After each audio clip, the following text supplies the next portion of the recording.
Boa noite, pessoal. Seja bem-vindo para mais um culto que a gente está fazendo aqui na igreja. Eu vou te falar uma coisa. Presta bastante atenção no culto agora, tá bom? Se você precisa ir no banheiro, vai agora, não foge depois. E eu queria te falar que você é muito bem-vindo na nossa igreja. E se você ainda não faz parte de uma célula, você precisa fazer parte de uma célula. Porque a gente aprende com o nosso pastor Carlos Alberto que quem está sozinho vai cair. Então, você não quer cair, né? Então, manda uma mensagem pra gente aqui do lado no chat, que a gente vai estar em contato com você, tá bom?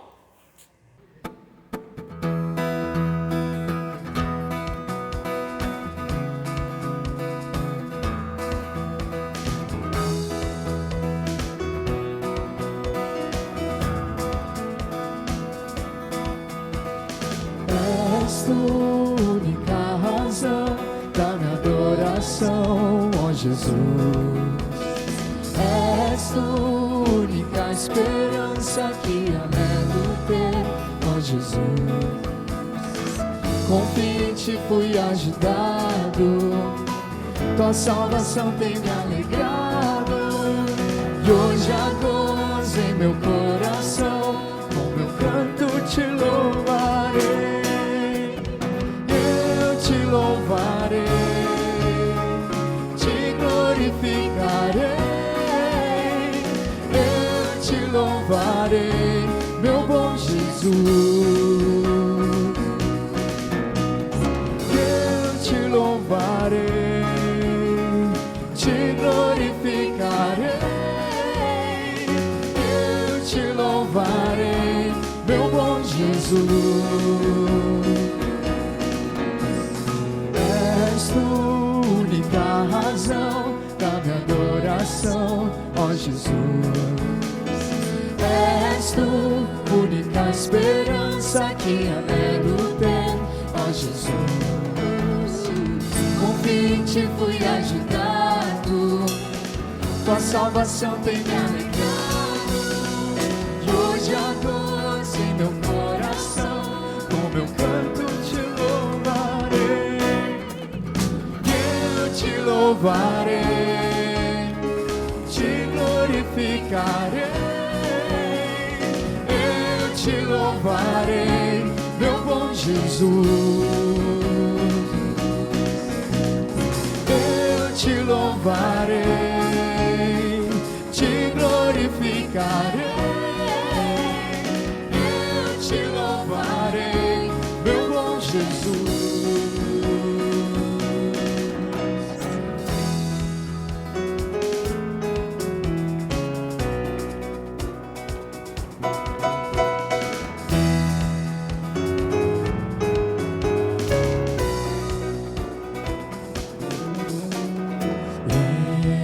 Todo tempo te louvarei, em todo tempo te adorarei, em todo tempo te louvarei, em todo tempo te adorarei.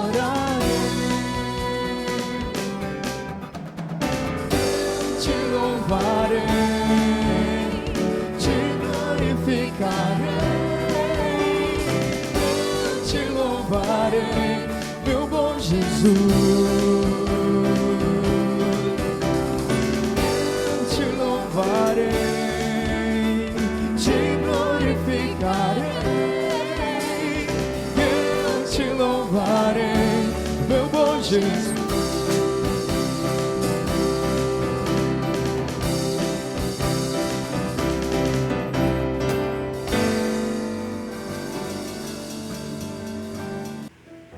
Olá pessoal, boa noite, prazer estar aqui com vocês novamente. Claro que o nosso culto vai ser maravilhoso, como tem sido. Eu sou suspeita porque o Virgílio é o meu pastor preferido, mas ele sempre tem uma palavra que aquece o nosso coração. Queria que você prestasse atenção nessa ministração. E eu quero deixar com vocês uma reflexão também para nós. Vamos lá? Paulo está dizendo assim, olha, a respeito das nossas atitudes como igreja. Nós sabemos que o Senhor, Ele nos abençoa quando nós estamos em casa, no quarto, em secreto, Ele nos abençoa. né, derrama bênção ali sobre nós, recompensas. Mas olha só o que diz: ordem nas reuniões da igreja. Portanto, qual a atitude correta então? Ora, quando vos reunis, cada um de vós tem um salmo, uma música, uma poesia, uma mensagem de ensino, uma revelação ou uma palavra em determinada língua, ou outra interpretação de língua. Tudo seja feito para a edificação da igreja. Quando nós estamos juntos como igreja de Cristo, o Senhor ordena e coisas acontecem no nosso meio, diferente de quando estamos em casa. E olha só uma outra citação dele também. Ele fala assim, Paulo, né? Embora eu seja o menor de todos os santos, foi-me concedida a graça de proclamar aos gentios a insondáveis riquezas de Cristo e revelar a todos qual é a dispensação desse mistério. Existe um mistério, reunidos, que desde os séculos passados foi mantido oculto em Deus que tudo criou. A intenção dessa graça era que agora, mediante a igreja, a multiforme sabedoria de Deus se tornasse conhecida dos principados e autoridades nas regiões celestiais, conforme o eterno propósito de Deus realizado em Cristo Jesus, nosso Senhor. Que é isso?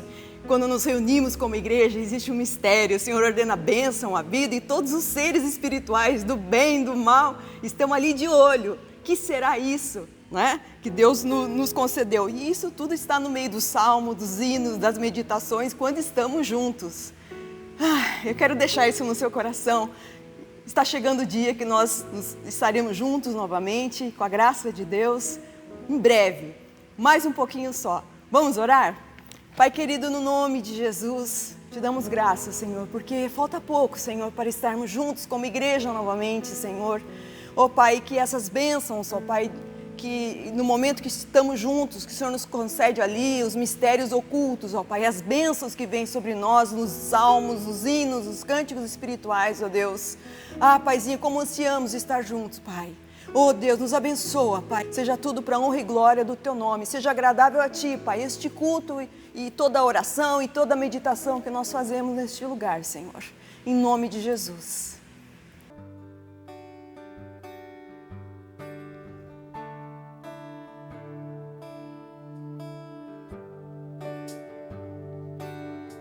Porque Tu estás presente, um instante fica eterno.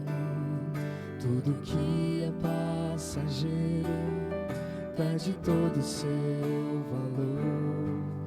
Pela fé eu estou certo de que Tu estás bem perto, e o que me importa és Tu, Jesus.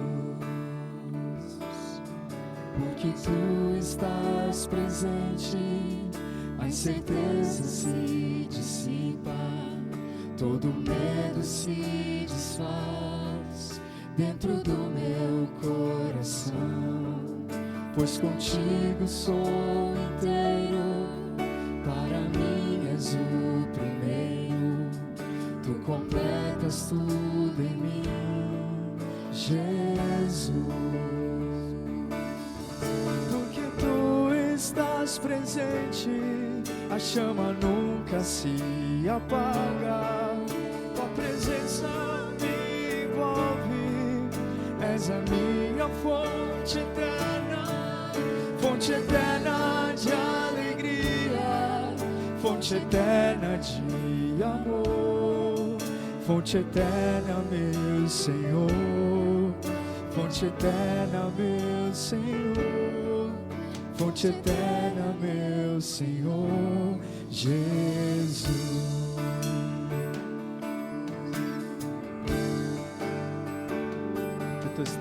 Porque Tu estás presente, um instante fica eterno. Tudo que é passageiro perde todo o seu valor.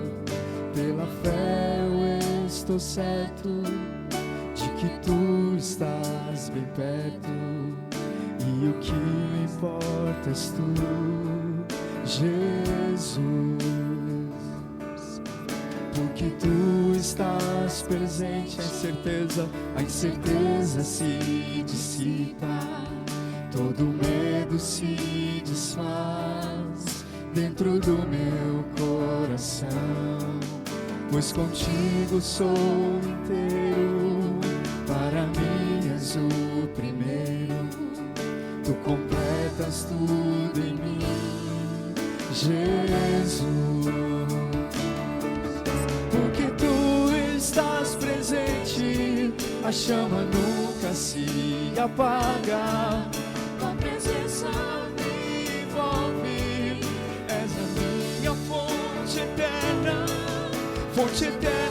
de alegria, fonte eterna de amor, fonte eterna, meu Senhor, fonte eterna, meu Senhor, fonte eterna, meu Senhor, Jesus. Porque tu estás presente, a chama nunca se apaga, tua presença me envolve, és a minha fonte eterna de alegria, fonte eterna de amor, fonte eterna, meu Senhor, fonte eterna, meu Senhor, fonte eterna, meu Senhor, Jesus.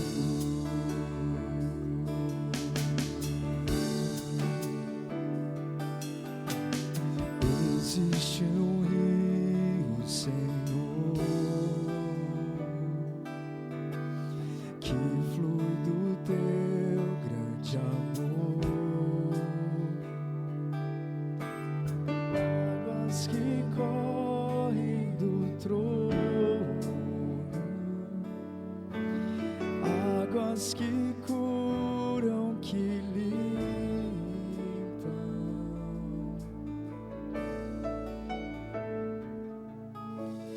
por onde o rio passar, tudo vai transformar, pois leva a vida do próprio Deus, e esse rio está neste lugar.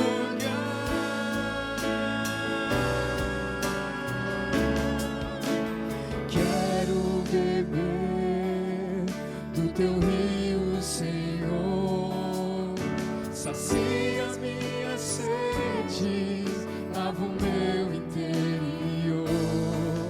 Eu quero fluir em tuas águas, eu quero beber da tua fonte, fonte de águas vivas. Tu és a fonte, Senhor.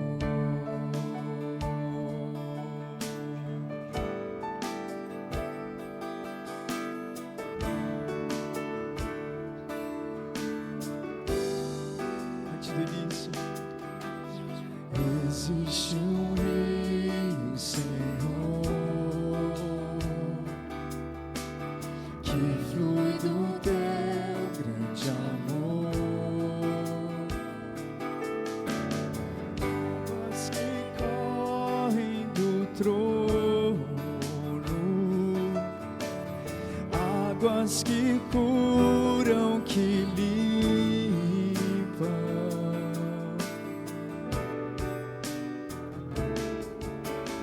por onde o rio passar, tudo vai transformar, pois leva a vida do próprio Deus, e esse rio está neste lugar.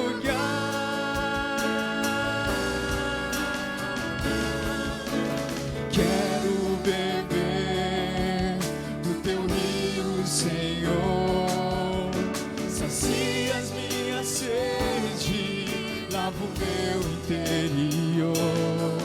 Eu quero fluir em tuas águas. Eu quero beber da tua fonte, fonte de águas vivas. Tu és a fonte, tu és a fonte, Senhor.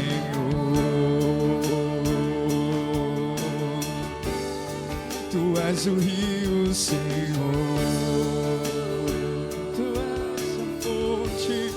Tu és a fonte, Senhor.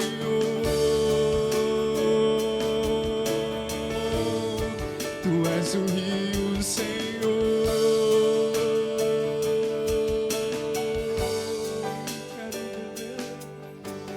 Quero beber do teu rio, Senhor. Sacia as minhas sede, lava o meu interior. Eu quero fluir em tuas águas. Eu quero beber da tua fonte, fonte de águas vivas.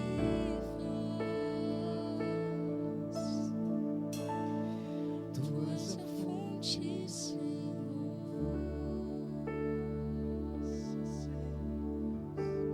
Tu és o rio, Senhor.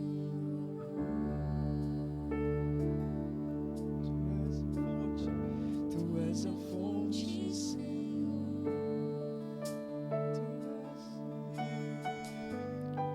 Tu és o rio, Senhor.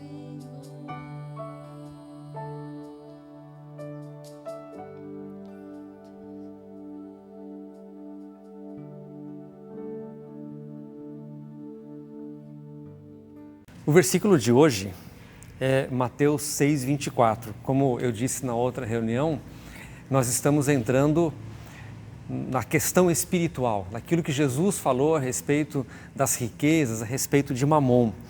E esse texto de Mateus 6:24 é aquele que Jesus diz assim: não podeis servir a Deus e a Mamon. E ele coloca assim, olha, Mamon quer governar, o espírito de Mamon está à procura de servos, ele está buscando seus adoradores. E é tão impressionante isso, porque até mesmo em Apocalipse fala a respeito daquela manifestação, né, do anticristo e do domínio sobre as nações, e ali a questão é econômica, ele vai tentar dominar justamente nessa questão do dinheiro. E ele coloca aqui, Mamon nos promete coisas que somente Deus pode dar. E nós sabemos disso, porque o dinheiro ele tem uma pretensão de nos dar segurança, liberdade, saúde. Ele oferece muitas coisas que na verdade ele não pode entregar. Quem pode fazer isso, quem promete e cumpre isso, é o Senhor. Então ele diz assim, mais para frente no assunto, ele fala assim, não é de admirar que Jesus tenha dito que não podemos servir a Deus e a Mamon. Por quê? Porque o espírito de Mamon está em oposição direta ao espírito de Deus. Agora, não tenha a ideia errada. Dinheiro e Mamon não são sinônimos. O dinheiro não é inteiramente mau. Um dos versículos mais mal interpretados da Bíblia encontra-se em 1 Timóteo capítulo 6. Ele diz assim, porque o amor ao dinheiro é a raiz de toda espécie de males. E ele observa aqui, observe que a Bíblia não diz que o dinheiro é a raiz de toda espécie de males. Ele diz que o amor, ou melhor ainda, a adoração ao dinheiro, é a raiz de toda espécie de males. Então, quando nós estamos consagrando nossos dízimos e ofertas, na verdade, há um ato muito mais profundo aqui, porque nós estamos destituindo um Deus, nós estamos anulando os seus efeitos. Vamos fazer isso? Consagrar nossos dízimos e ofertas? Pai querido, em nome do Senhor Jesus, toda a nossa confiança, esperança é depositada em Ti. É o Senhor que pode nos fazer promessas e cumpri-las, porque a Tua palavra mesmo diz que o Senhor não falha em Tuas promessas. Então, em nome do Senhor Jesus, preferimos confiar no Senhor e adorar somente ao Senhor. E assim que nós consagramos nossos dízimos e ofertas, em nome do Senhor Jesus. Amém. Amém. O Senhor te abençoe. Em nome de Jesus. Graça e paz. vamos meditar na palavra, vamos um pouco mais adiante naquilo que nós começamos a estudar já há algumas semanas. Queria orar junto com você antes de partirmos para a palavra. Vamos fazer isso? Pai querido, em nome do Senhor Jesus, que Teu Espírito Santo fale conosco, Senhor. Que Teu Espírito Santo trabalhando, Senhor, na casa de cada um, dentro desse ambiente familiar, talvez o lugar mais propício para o Senhor alcançar corações e falar, estabelecer ali o Teu reino de paz, de amor, de justiça. Então, nosso pedido é esse, que o Senhor fale conosco, Senhor, fale com nosso coração. Precisamos ser tocados e transformados pela Tua palavra, Senhor. Por favor, Pai, em nome do Senhor Jesus. Amém, Senhor. Amém. Irmão, nós vamos continuar. Aliás, hoje é o encerramento daquilo que nós começamos já há algumas semanas, falando sobre as manifestações de Jesus, as suas aparições depois da sua morte e ressurreição e antes de sua ascensão. Nós já vimos 7, 8. Hoje nós veremos a 9ª e a 10ª, a última manifestação de Jesus. Cada uma delas com tanta história, com tanta revelação, com tanta bondade, com tanta misericórdia.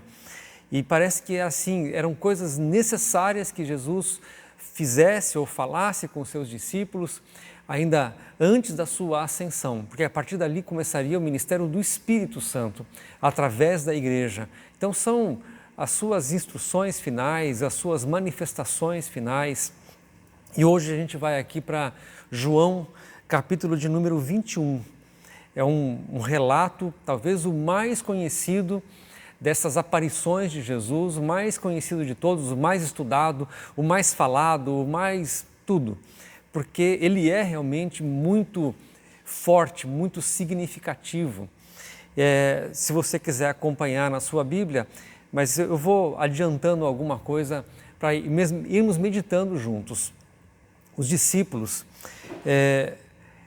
eles vão pescar e eles, enquanto estão ali pescando, aparece alguém na praia, eles não sabem ainda quem é o Senhor, e ali começa toda essa cena, este acontecimento, essa história. Lembrando o seguinte, Pedro já tinha tido a sua experiência com Jesus. Lembra que nós estudamos, se não me engano, foi a primeira semana que nós estudamos isso, em que Paulo fala, ele apareceu a Pedro. Ele fez uma aparição distinta para Pedro. Eu creio, na minha cabeça aqui, de que essa aparição que ele faz para Pedro, ela tinha um sentido de urgência, de extrema bondade, misericórdia e amor. Porque Pedro havia negado Jesus. Ele havia negado Jesus 3 vezes. Ele já havia declarado que ele iria até a morte por Jesus, que jamais o deixaria. E agora ele o abandonou. E agora o seu Senhor estava morto. Então eu imagino na minha cabeça que a primeira manifestação de Jesus tenha sido para Pedro, numa bondade assim de resgatar a sua alma, para que ele até mesmo não fizesse como Judas, de se matar, mas que ele fosse alcançado pelo Senhor para dizer, veja Pedro, eu estou vivo, eu estou bem, aconteceu aquilo que eu disse que eu faria. Mas Pedro, ele ainda está sob este processo todo, porque ele o havia negado, ele o havia amaldiçoado, ele talvez tenha ido tão longe contra tudo aquilo que ele disse que jamais faria, ou fazendo aquilo que ele disse que não faria. Então a cabeça dele devia estar muito abalada, muito confusa com tudo. E o relato aí de João 21 diz assim, depois disso, tornou Jesus a manifestar-se aos discípulos junto do mar de Tiberíades, e foi assim que ele se manifestou. Então agora João vai começar a contar o relato.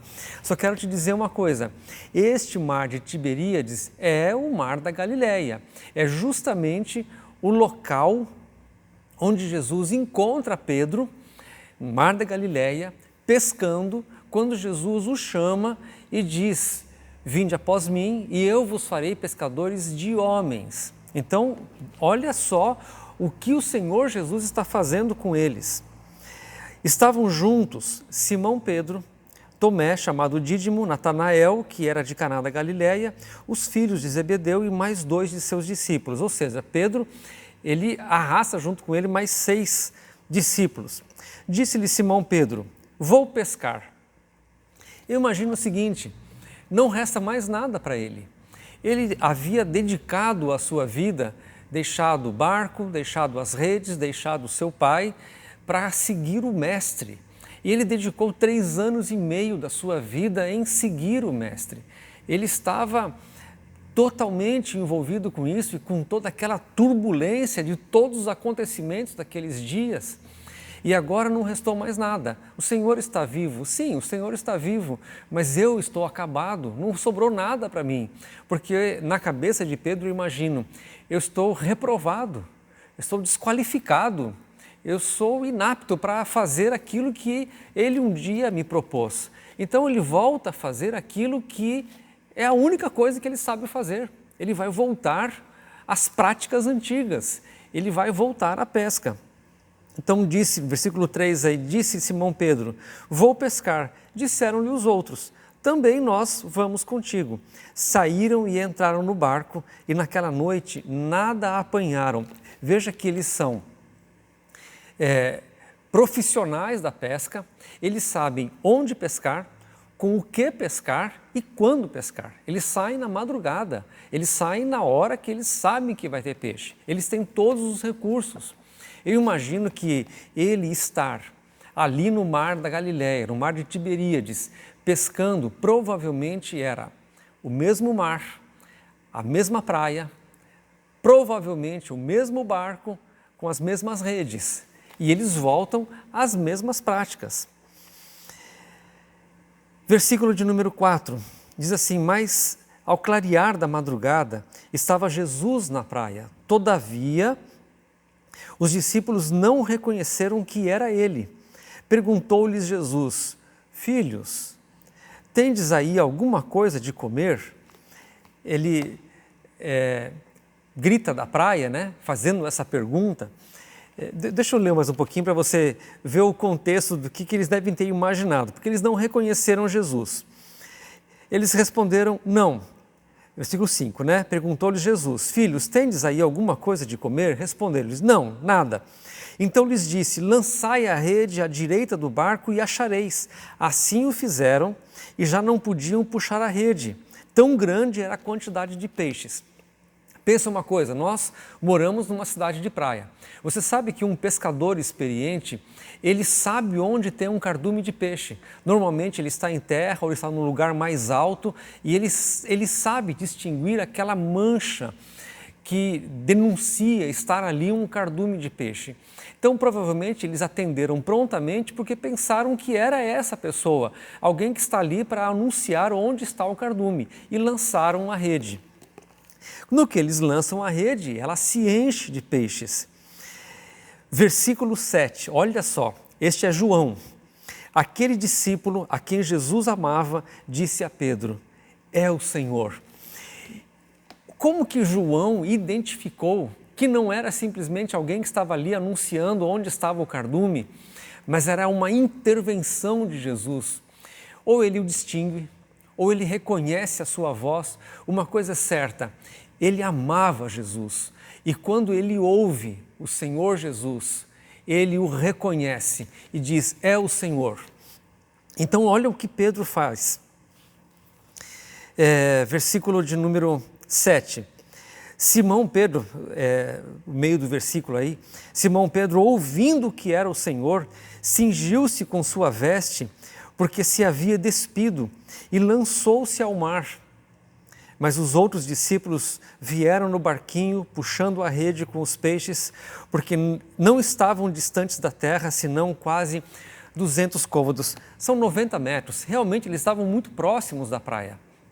Quando Pedro ouve essa notícia de que era o Senhor, ele pega a sua roupa rapidamente, se joga na água e se antecipa. Esse é o Pedro. Pedro já havia decidido no seu coração ter novamente um encontro com o Senhor. Então ele se joga na água. Mas a cena, ela é cuidadosamente preparada pelo Senhor Jesus para aquilo que ele intenta fazer com Pedro, o seu discípulo.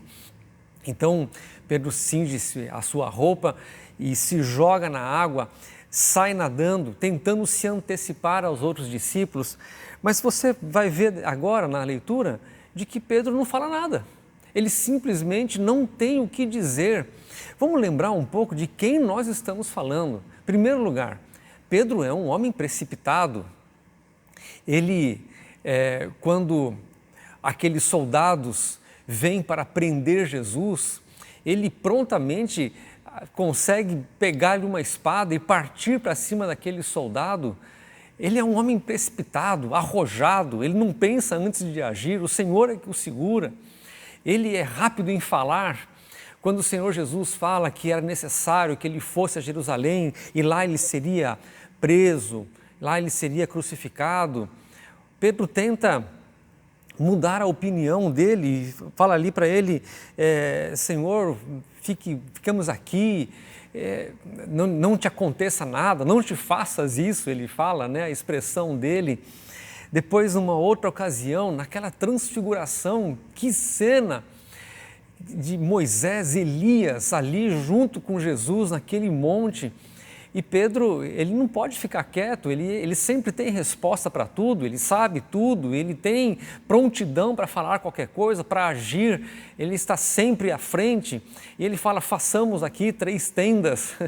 E vem aquela intervenção do céu, a voz do Pai, dizendo, este é o meu filho amado, ouça ele, né? Então Pedro é esse homem que é arrojado, precipitado, falante, ele sempre tem uma palavra, mas agora ele se joga na água, ele se antecipa aos seus irmãos e ele chega ali na praia, ele não fala absolutamente nada, ele está mudo, ele não tem o que dizer. Provavelmente, porque quando ele chega na praia, veja aí na sua Bíblia, versículo 9 diz assim, ao saltarem em terra viram ali um braseiro e em cima peixes e havia também pão. Que cena! Só existe no Evangelho de João 2 vezes a palavra braseiro. A primeira vez da palavra braseiro aparecer é em João 18:18. Se você for lá olhar, você vai ver que os soldados haviam preparado um braseiro para se aquecer e estava junto deles Pedro, quando Pedro nega Jesus. Agora me parece que Pedro vem naquele afoito, ele vem para a praia, larga os outros para trás. Quando ele chega ali, o Senhor Jesus está trabalhando a memória de Pedro. Ele está trazendo a memória, ele está trabalhando a memória de Pedro. Ele encontra de novo um braseiro. Só que agora quem está ali não são os soldados, para quem ele nega Jesus e para quem ele havia proferido um anátema. Você sabe o que é isso? A expressão usada ali, quando perguntam para Pedro se era ele um dos que havia andado com o Senhor Jesus, e ele fala, anátema Jesus, maldito Jesus. Olha, a definição dessa palavra é alguém destinado às mais severas punições divinas. Olha o que sai da boca de Pedro, um homem que andou 3 anos e meio com o Senhor Jesus, alguém que havia dito que jamais o deixaria, alguém que disse que iria à morte por Jesus, alguém que estava pronto a lutar, sacar espadas, um homem arrojado, mas o Senhor Jesus precisava ensiná-lo que ele não podia confiar em si mesmo, ele não podia confiar na sua força e capacidade humana. E agora Pedro chega ali e ele está acabado, ele está moído, porque este homem tão corajoso, tão ousado, havia negado Jesus. Não uma nem duas, mas 3 vezes negado Jesus, fugido com todos os discípulos. E amaldiçoado, proclamado este anátema. Então eu imagino que na cabeça de Pedro, e talvez assim qualquer um de nós, haveria uma sensação de uma desqualificação, de uma reprovação, de uma inaptidão absoluta para ser aquele que um dia o Senhor havia chamado à beira do mar da Galileia, enquanto ele estava com as redes, fazendo o seu trabalho, a única coisa que ele sabia fazer. Então eu imagino que Pedro tenha voltado exatamente ao mesmo lugar de onde o Senhor o havia chamado, mas isso com certeza foi arquitetado pelo Senhor. São aqueles arranjos maravilhosos de Deus para colocar as coisas, as pessoas certas nos lugares certos, na hora certa, para que Ele possa trazer as suas lições. Pedro voltou a fazer a única coisa que ele podia fazer, porque um dia ele foi chamado naquele lugar. Ele agora se sente desqualificado e reprovado para fazer aquilo que o Senhor o chamou. Então o que resta para ele? Voltar a pescar. Ele volta àquilo que ele sabia fazer. Mas é tão bonito a doçura, o amor misericordioso do Senhor, que já havia tratado com ele essa questão de calma que eu estou bem, eu estou vivo, mas agora ele tinha que tratar a questão do chamado. Por isso que nós estamos exatamente no lugar onde um dia ele foi chamado, para trabalhar a mente dele e onde ele foi desqualificado quando ele nega. Então nós estamos no mar de Tiberíades, na praia da Galileia, num barco de pesca com as redes nas mãos, fazendo a atividade da pesca, e também está ali o braseiro, o início do chamado e talvez na mente de Pedro o fim desse chamado, onde ele estaria totalmente agora sem função mais no ministério e no chamado que um dia o Senhor fez para ele. E aí diz assim, olha a pergunta do Senhor, versículo 10, disse-lhes Jesus: trazei alguns dos peixes que acabastes de apanhar. Quando eu li isso aqui, minha cabeça foi naquele texto. Eu queria que você visse isso. Primeiro livro das Crônicas, 29. Quando Davi faz aquela oração, porque é engraçado o Senhor dizer, trazei os peixes que vocês apanharam. Esses peixes eram do Senhor. Eles não pegaram nada, eles acabaram de dizer que eles não haviam apanhado nada. E agora o Senhor fala para trazer os peixes que eles haviam acabado de apanhar. Deixa eu só pensar uma coisa com você aqui antes, por causa da pergunta de Jesus. Quando ele pergunta assim, tendes aí alguma coisa de comer? Eles trabalham com alimento. O trabalho deles é produzir alimento, é trazer alimento. E Jesus pergunta exatamente o ponto nervoso, vamos dizer assim, é como se ele perguntasse para qualquer um de nós, como vai o seu trabalho? Você está prosperando? Você está crescendo no trabalho? E eles disseram, não temos nada. Eles voltaram àquilo que eles eram habilidosos, profissionais, e eles estão de mãos vazias, eles estão sem frutos. Mas tudo isso está acontecendo porque eles abandonaram o chamado, eles perderam o chamado. Por isso eles têm que voltar a essas outras coisas, porque o Senhor já havia mudado. Lembra? Vinde após mim e eu vos farei pescadores de homens. E eles perderam isso. Então Jesus vai lá e pergunta, e como é que vai o trabalho? Como é que vão os frutos? Como é que vai o resultado do seu trabalho? Não temos nada. Não temos porque abandonamos, não temos porque não tem como, nós perdemos o nosso chamado, perdemos o ministério. Então esse processo, esse trabalhar de Jesus na vida deles, quando ele fala então, lancem a rede na direita, e eles lançam a rede se enche, peixes grandes, pesadíssima, eles não conseguem puxar, eles arrastam aquela rede pela água até a praia, lá eles vão puxar a rede, e ele fala, tragam algum dos peixes que vocês apanharam. O texto de 1 de Crônicas 29 expressa bem isso. Versículo 11 diz assim, teu Senhor é o poder, a grandeza, a honra, a vitória e a majestade. Porque teu é tudo quanto há nos céus e na terra. Teu, Senhor, é o reino e tu te exaltaste por chefe sobre todos. Riqueza e glória vêm de ti. Tu dominas sobre tudo. Na tua mão há força e poder. Contigo está o engrandecer e a tudo dar forças. Olha só o versículo agora, os dois próximos. Agora, pois, ó nosso Deus, graças te damos e louvamos o teu glorioso nome, porque quem sou eu e quem é meu povo para que pudéssemos dar voluntariamente estas coisas? Porque tudo vem de ti e das tuas mãos tu damos. É o que está acontecendo com eles lá. Jesus, eu imagino que ele deve ter dado uma ordem aos peixes, dizendo, entre na rede. E os peixes entram na rede.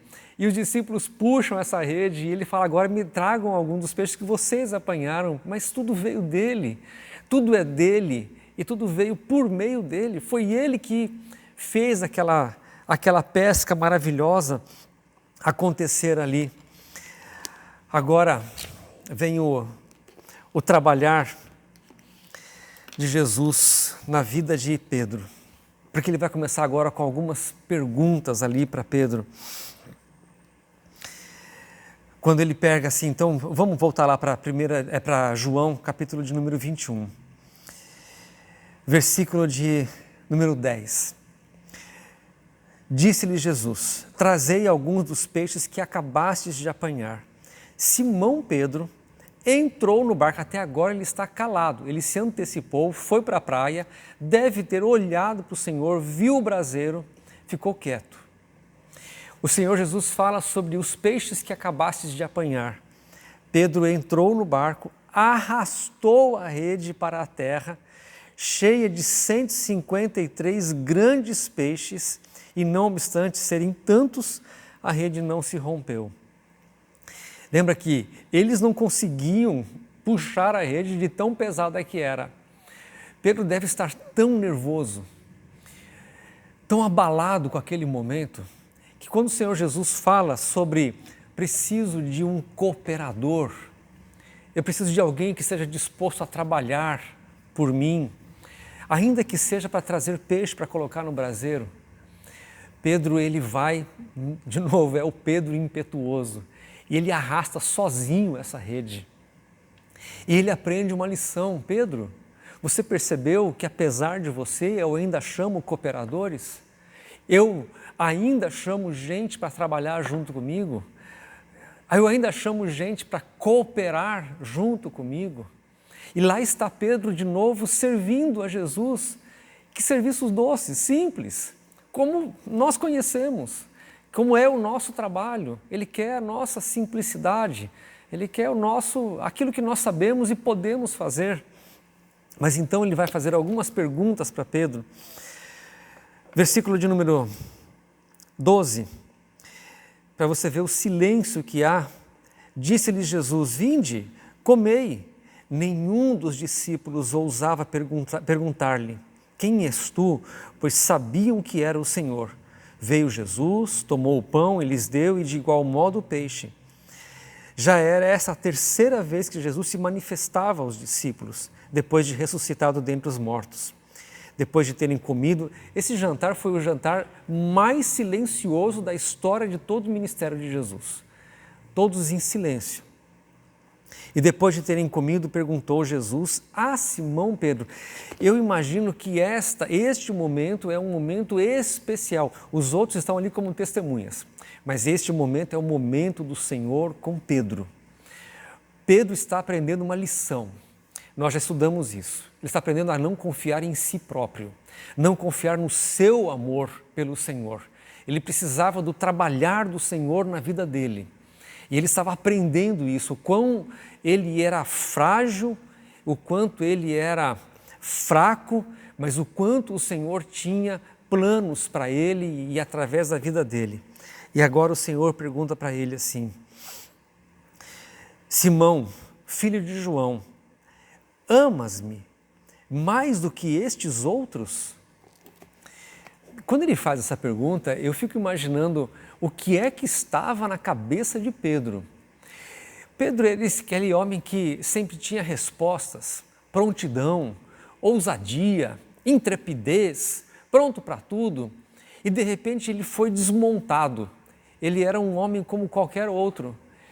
Mas talvez na cabeça de Pedro ele tivesse abrigado durante tanto tempo um sentimento de que ele talvez fosse melhor do que os outros, que ele amasse mais o Senhor do que os outros, que ele tivesse um serviço mais dedicado, não sei, que ele, de repente ele sabe mais. O Senhor perguntar isso, falar assim: Pedro, você é mais do que os outros?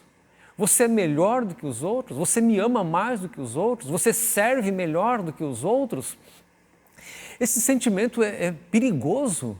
Esse sentimento pode entrar no coração de qualquer um de nós, de acharmos que nós somos melhores, mais necessários, mais indispensáveis do que qualquer outro dos discípulos. E o Senhor Jesus está dizendo que, ainda que seja para pegar um peixe e colocar no braseiro, eu chamo cooperadores, eu chamo todos, eu conto com todos e eu os amo. E olha, ele chega para Pedro e fala: Pedro, tu me amas mais do que estes outros? E a pergunta dele, o modo como ele monta a pergunta, porque lembra, a palavra amor para nós, ela foi traduzida na Bíblia de outras expressões, de outras palavras. Então nós temos ágape, nós temos filéu, nós temos eros, nós temos outras palavras que foram traduzidas como amor. E o Senhor Jesus usa uma palavra específica, que quando ele fala, tu me amas mais do que os outros, ele fala ágape, tu me ágape mais do que os outros. O que é este ágape? É um amor sacrificial, é o amor de quem dá a vida por outra pessoa. Jesus está trabalhando profundamente na mente de Pedro.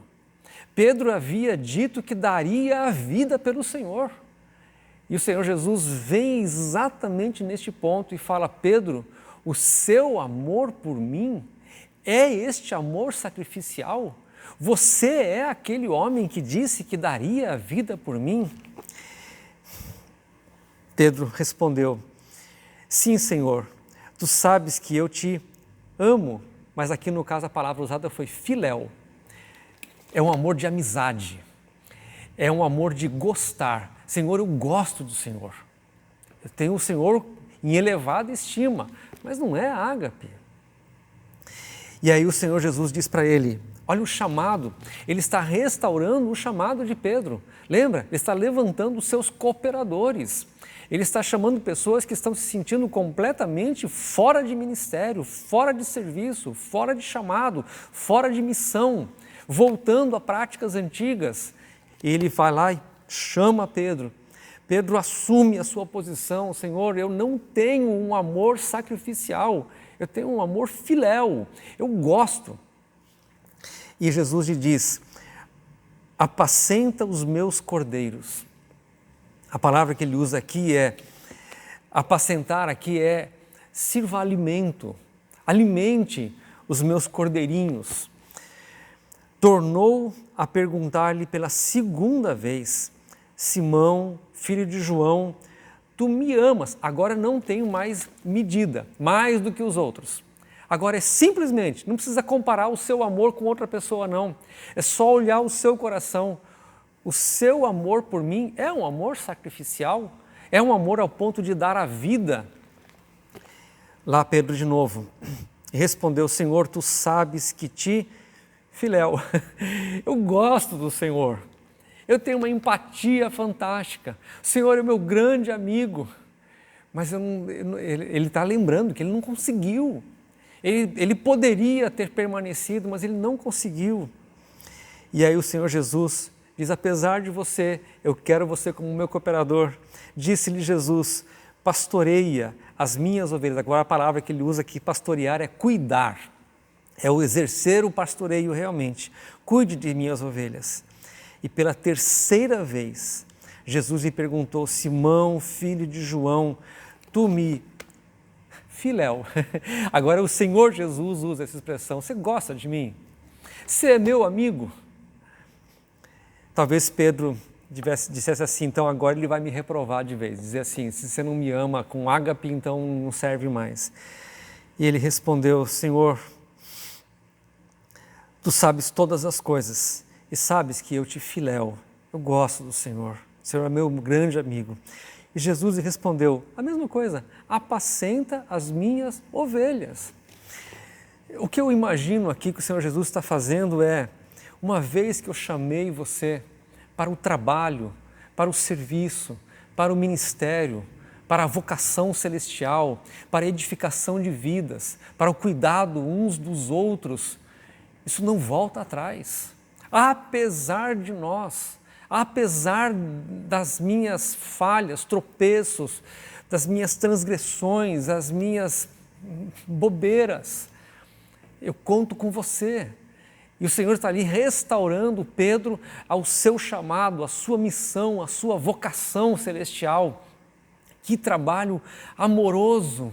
Ele está curando a mente de Pedro, porque agora Pedro vai ser de novo um missionário, um proclamador, um apóstolo ousado.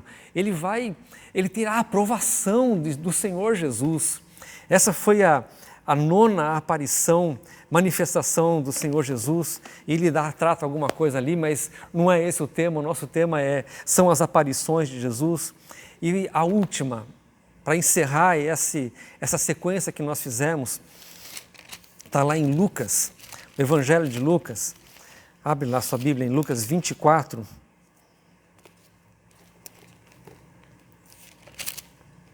E tinha que ser assim o desfecho, vamos dizer, o encerramento desse trabalhar do Senhor Jesus com os seus discípulos.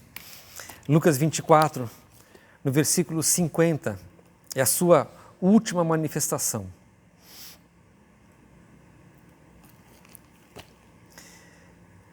Diz assim: então os levou para Betânia e, erguendo as mãos, os abençoou.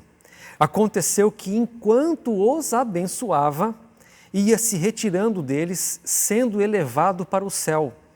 Então eles, adorando-o, voltaram para Jerusalém, tomados de grande júbilo, e estavam sempre no templo louvando a Deus. Essa última aparição, ela foi destinada a revelar a ascensão de Jesus. Esse era o objetivo. Ele tinha que mostrar para os seus discípulos aquilo que depois vai ser descrito em cartas, em Apocalipse, sobre o Senhor Jesus sendo recebido nas alturas. Por que Betânia? A gente tem que pensar isso porque lembra que nós estamos estudando aquilo que Lucas falou, que o Senhor Jesus esteve aparecendo de provas e maneiras incontestáveis, com muitas testemunhas, falando a respeito das coisas concernentes ao reino de Deus. Para Betânia, para que em Betânia eles vejam a sua ascensão. Maravilhoso. Mas por que em Betânia? Porque ali ele estava abençoando, e enquanto ele ia sendo assunto aos céus, ele ia os abençoando. Vamos pensar aqui, o que é Betânia?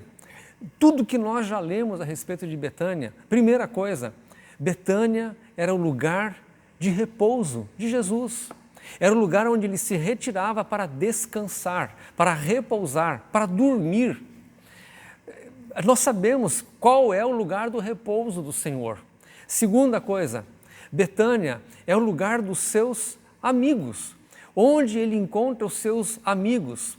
Lembra que ele um dia falou para os seus discípulos, ele falou assim: eu já não vos chamo servos, eu vos chamo amigos, porque eu vos tenho dado a conhecer tudo que o meu Pai tem me falado.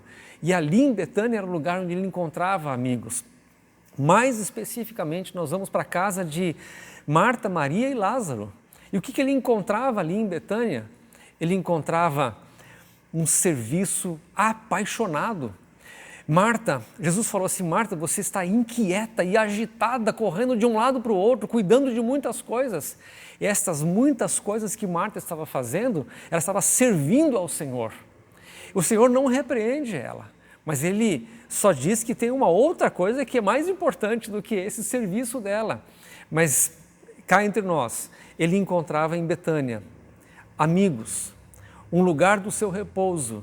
Ele encontrava um serviço apaixonado, empenhado para ele.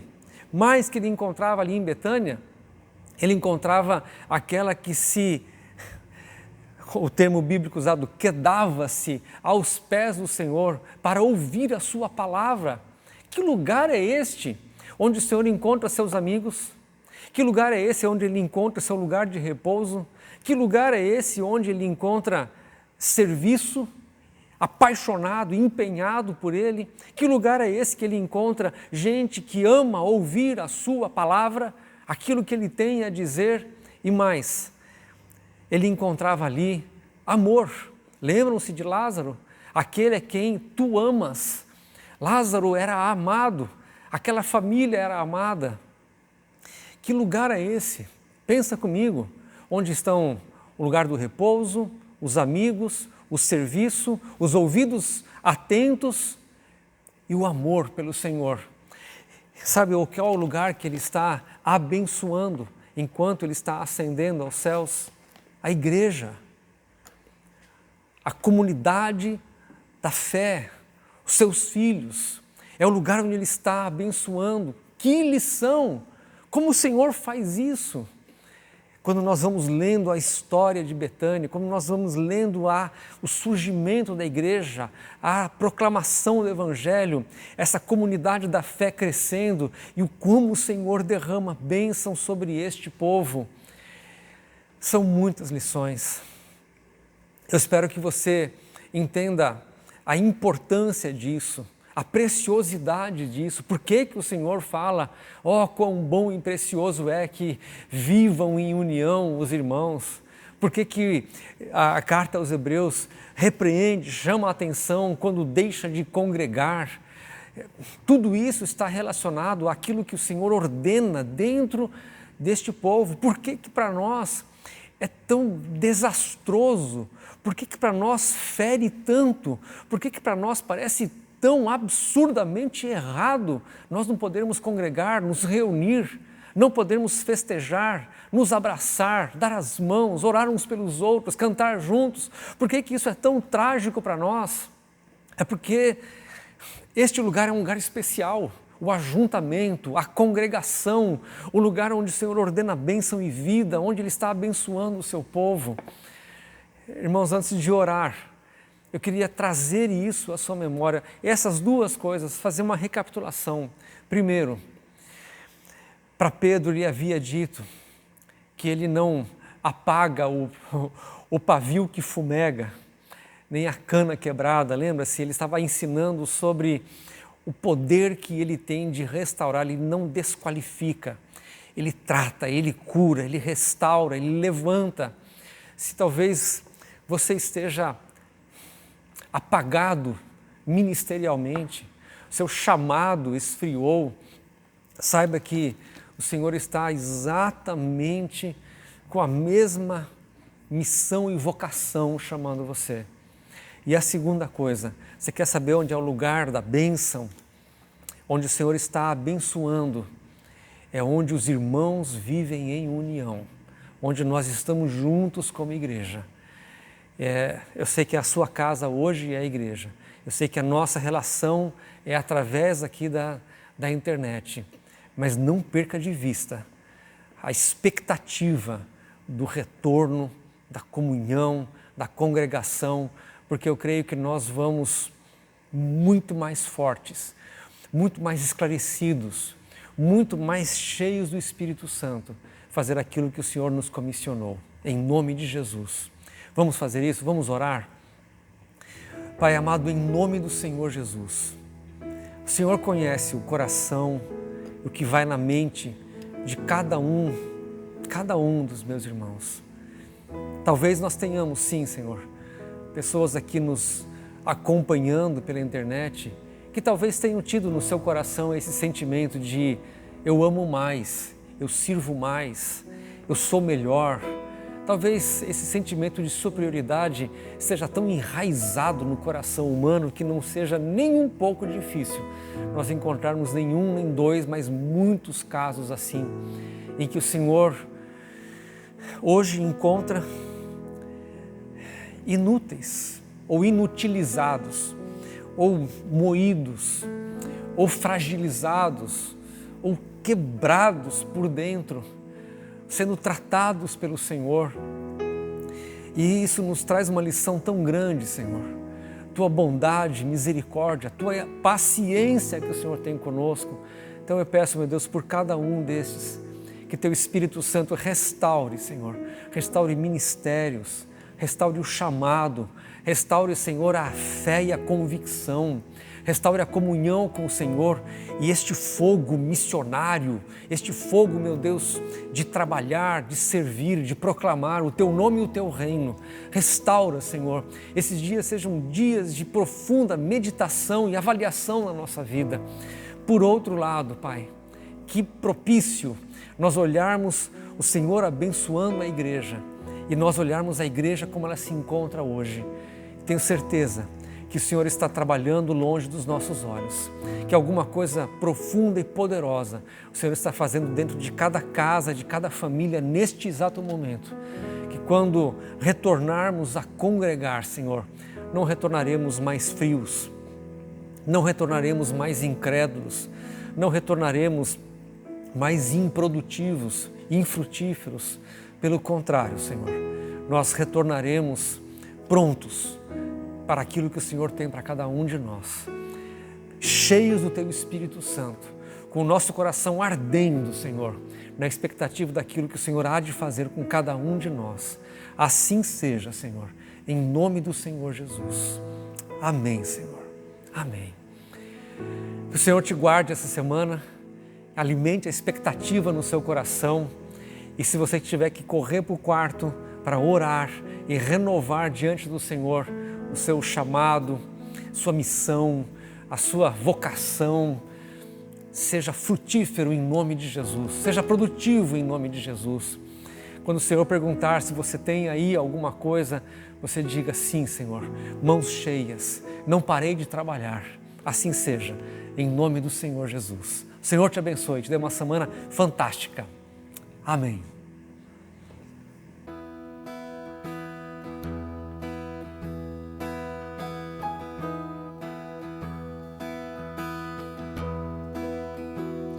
Os reinos se abalam, os povos se curvam, as bocas se abrem, as mãos se levantam para dizer que Tu és o Rei, para dizer que Tu és o Senhor. Os reinos se abalam, os povos se curvam, as bocas se abrem, as mãos se levantam para dizer que Tu és o Rei,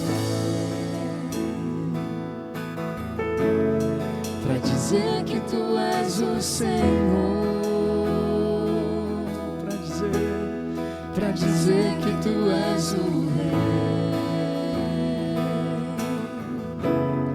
para dizer que Tu és o Senhor.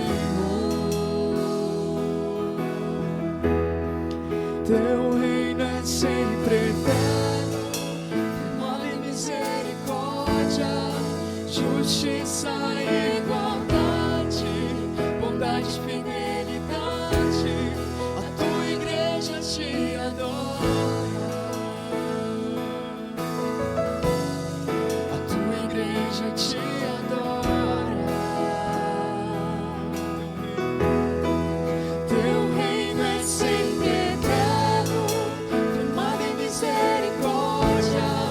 Justiça e igualdade, bondade e fidelidade, a Tua igreja te adora,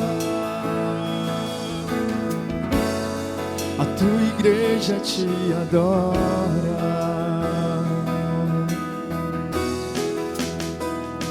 Os reinos se abalam, os povos se curvam, as bocas se abrem, as mãos se levantam para dizer que Tu és o Rei,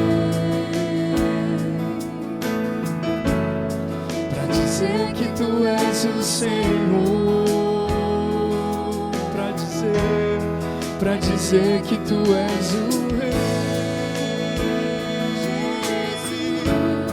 para para dizer que tu és o Senhor. Teu reino é sempre eterno, firmado em misericórdia, justiça e igualdade, bondade e fidelidade. A tua igreja te adora.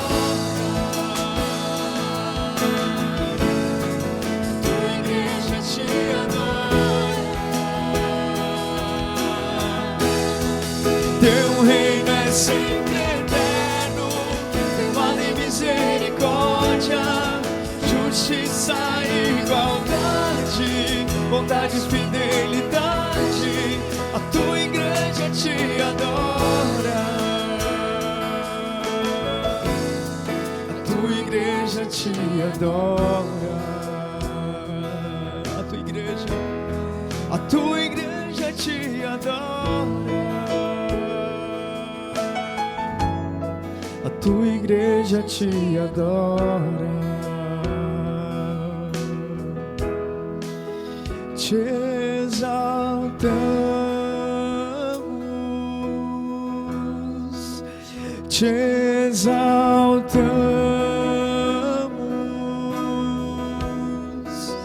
te exaltamos,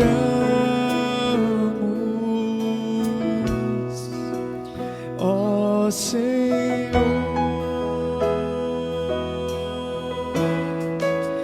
Te exaltamos,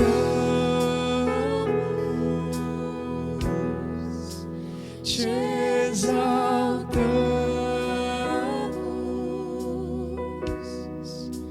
te exaltamos.